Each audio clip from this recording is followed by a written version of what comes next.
আমরা অনেকেই তেল মশলা ছাড়া স্বাস্থ্যকর কিছু রান্না খেতে চাই, আর এর সাথে একটু ডায়েটও কন্ট্রোল করতে চাই। তো সেই সবের জন্য চিন্তাভাবনা করে আজকে আমি গন্ধরাজ কাতলা রেসিপিটা বানিয়েছি। এটা ডায়েটও কন্ট্রোল হবে, স্বাস্থ্যের পক্ষেও ভালো। এর জন্য আমি 4 পিস কাতলা মাছ নিয়েছি। আপনারা এটা রুই মাছ দিয়েও রান্নাটা করতে পারেন। গন্ধরাজ লেবুর অর্ধেকটা দিয়ে রসটা আমি মাছের সঙ্গে মাখিয়ে নেব। লেবুর অর্ধেকটা কেটে আমি রসটা মাছের মধ্যে দিয়ে দিলাম। এবার গন্ধরাজ লেবুর ওপরের সবুজ খোসাটা গ্রেট করে মাছের মধ্যে দিয়ে দেব। গন্ধরাজ লেবু ছাড়া অন্য কোনো লেবু এখানে ব্যবহার করব না, তাহলে রান্নার সেই ফ্লেভারটা আসবে না। গ্রেট করে এইভাবে দিয়ে দেব। সাদা অংশটা কিন্তু দেব না, তাহলে কষা হয়ে যাবে বা তেতো হয়ে যাবে। এবার স্বাদ মতো নুন দিয়ে মাছটাকে মাখিয়ে মিনিট 10 মতন রেখে দেব। ভালো করে মাখিয়ে নিচ্ছি। এবার আমি 3 টেবিল স্পুনের মতন টক দই নিয়েছি। তার মধ্যেও এরকম লেবুটা একটু গ্রেট করে দিয়ে দিচ্ছি, দিয়ে ভালো করে ফাটিয়ে নেব।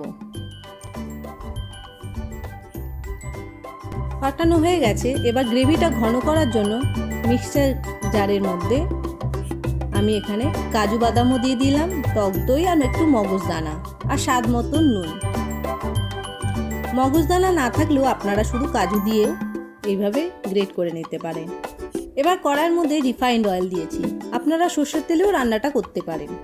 যদি সর্ষের তেলে না করেন তাহলে সাদা তেল বা রিফাইন্ড অয়েল দিয়ে আপনারা রান্নাটা করতে পারেন।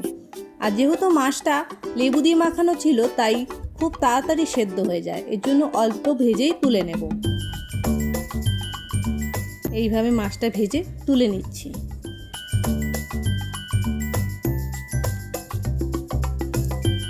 বাকি দুটো মাছও দিয়ে এইভাবে ভেজে তুলে নেব।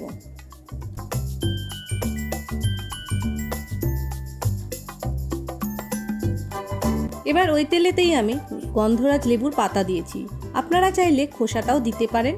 আর দুটো কাঁচা লঙ্কা দিয়ে ফোড়ন দিয়ে তাতে বেটে রাখা কাজুটা আর সঙ্গে টক দই যেটা ছিল দিয়ে দিলাম।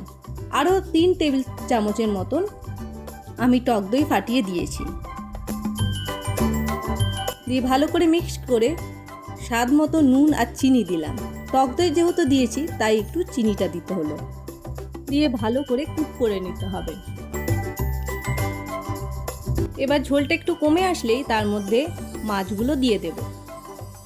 দিয়ে এবার একটু ফুটতে যখন থাকবে তখন তার মধ্যেই আমি ওপরে গন্ধরাজ লেবুর পাতাটা দিয়ে দেব। যদি আপনাদের কাছে পাতা না থাকে তাহলে ওপরের খোসাটাও দিয়ে দিতে পারেন। আর ঝালের জন্য আমি এখানে কাঁচা লঙ্কা ছিঁড়ে দিয়ে দিলাম। এখানে আমি তেমন কোনো মশলা ব্যবহার করিনি। আর এটা স্বাস্থ্যের পক্ষে তো খুবই ভালো, হজমও খুব তাড়াতাড়ি হয়ে যায়। আর যারা ওয়েট লস করতে চায় তারা এই রেসিপিটা অনায়াসেই বানিয়ে নিতে পারেন। এটা নর্মাল চালের সঙ্গে বা ভাতের সঙ্গে তো আমরা খেতেই পারি। এছাড়া আপনারা চাইলে এটা ব্রাউন রাইসের সঙ্গে খুব সুন্দর যায়। আমি এখানে ব্রাউন রাইসেরও ব্যবহার দেখিয়েছি।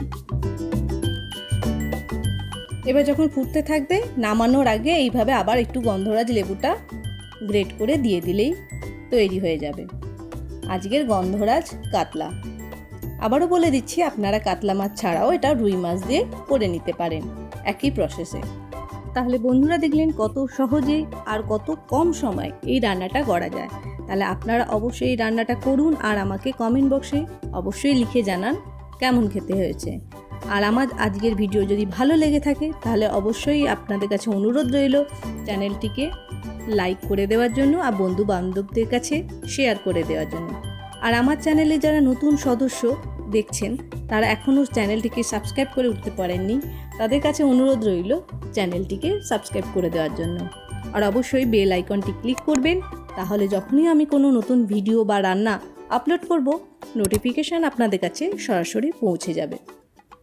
আপনারা এবার মাছটাকে এইভাবে পরিবেশন করতে পারেন। দিয়ে দেওয়ার পর উপরে গ্রেভিটা এইভাবে দিয়ে দেবেন।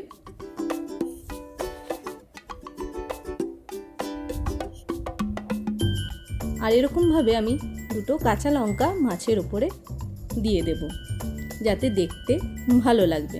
আপনারা এইভাবে প্লেটটা করে দিতে পারেন।